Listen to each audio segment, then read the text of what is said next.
bersama saya Nelson di channel YouTube saya.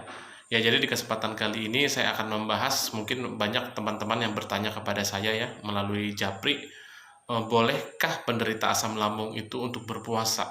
Ya, jadi saya mau tekankan di sini ya, pada dasarnya yang namanya berpuasa itu sangat baik untuk kesehatan. Kenapa? Karena yang namanya berpuasa itu adalah untuk membersihkan tubuh ya. Jadi pada saat kita berpuasa, tubuh secara otomatis mendetoks kotoran-kotoran yang ada di dalam tubuh kita. Dan juga otomatis pada saat kita berpuasa, pencernaan kita itu beristirahat. Ya, tapi tentu sekali lagi saya tidak paksakan untuk semua teman-teman untuk berpuasa ya. Jadi itu pilihan di tangan masing-masing ya, mau berpuasa atau tidak.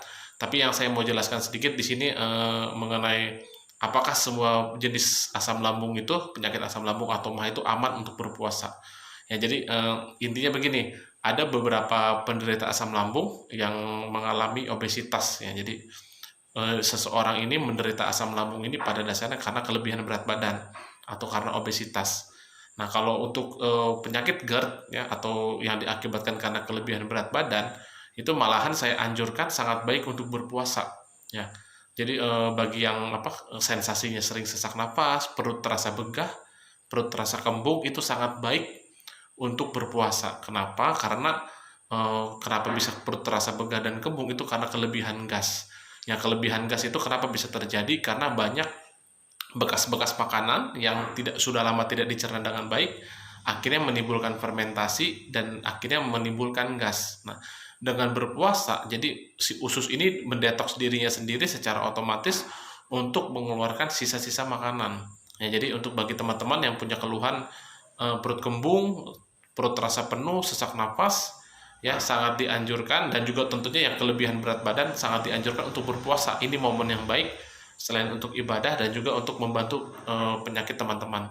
Tapi ada juga beberapa penyakit MAH ya, penyakit lambung ya seperti MAH yang biasanya ulu hatinya luka atau tukak lambung, itu sangat saya tidak anjurkan. Ya, walaupun tetap pilihan di tangan masing-masing, tapi anjuran saya bagi penderita tukak lambung MAH yang HB darahnya rendah, yang tekanan darahnya rendah, gula darahnya rendah, itu sangat saya tidak anjurkan untuk berpuasa. Kenapa? Orang-orang yang seperti ini biasanya kan kurang nutrisi ya, jadi tubuhnya ini kekurangan nutrisi. Jadi otomatis kalau dipaksakan berpuasa, takutnya tidak kuat. Tapi sekali lagi keputusan di tangan teman-teman. Jadi contohnya penderita tukak lambung ya. Jadi penderita tukak lambung itu kalau perutnya terlalu lama dibiarkan kosong, ya otomatis itu akan semakin lebar lukanya ya, karena otomatis pada saat jam makan asam lambung keluar, tidak ada makanan, akhirnya asam lambungnya itu akan mengikis dinding lambung. Jadi bagi penderita MAH MAH yang ada luka lambung, saya tidak anjurkan untuk berpuasa. Nah, bagaimana dengan pola makan pada saat puasa? Ya, jadi sangat dianjurkan tetap ya bangun imsak sebelum pada saat bangun sahur ya. Minum air hangat itu wajib. Jadi walaupun kita berpuasa, sebisa mungkin minimal tetap kita minum 1,5 liter air ya. Jangan jadikan alasan puasa kurang minum, karena itu pun bisa berbahaya juga ya. Jadi bangun tidur sebisa mungkin minimal itu 500 ml kita minum.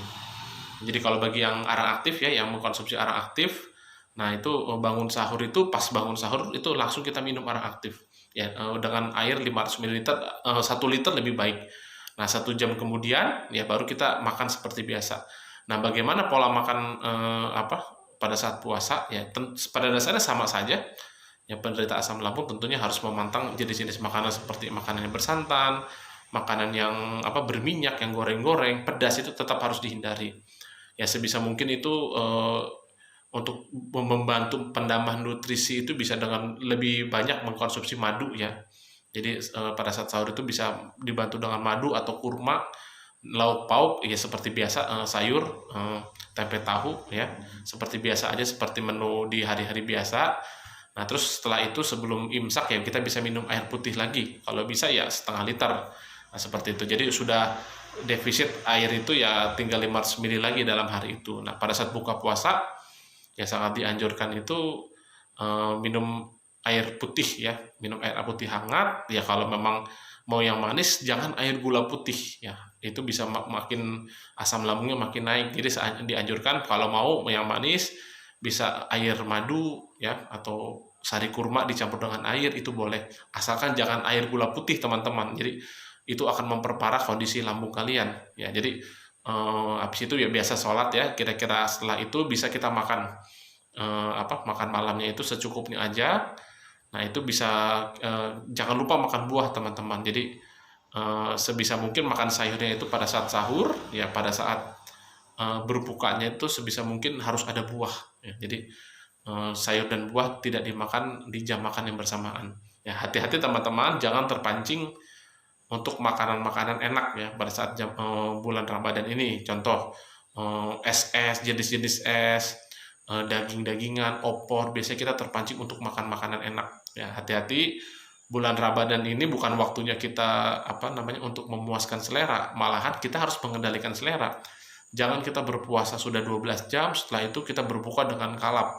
Itu tentunya tidak dibenarkan juga.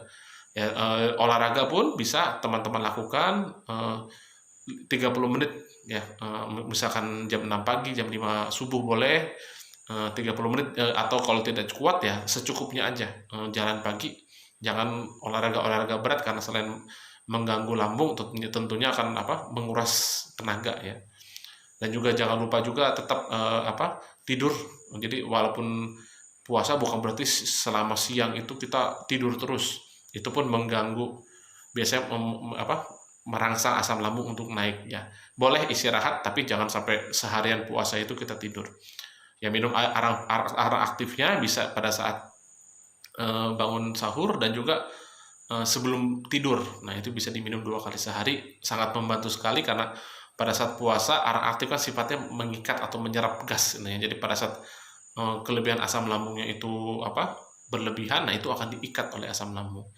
Ya, jadi tapi sekali lagi keputusan untuk berpuasa atau tidak berpuasa itu di tangan teman-teman, saya tidak bisa paksakan karena yang mengetahui kemampuan tubuh kita untuk puasa itu ya diri kita sendiri ya. Jadi saya tidak bisa paksakan ke semua orang, tapi yang anjuran saya bagi penderita tukak lambung, tekanan darah rendah, emah yang disertai tekanan darah rendah, anemia, dianjurkan untuk tidak berpuasa ya. Tapi tetap pilihan di tangan teman-teman. Tapi dianjurkan juga bagi penderita GERD yang perut terasa begat, penuh terus, itu dianjurkan untuk berpuasa ya, walaupun tetap kalau tidak kuat ya itu pilihan tetap di tangan teman-teman.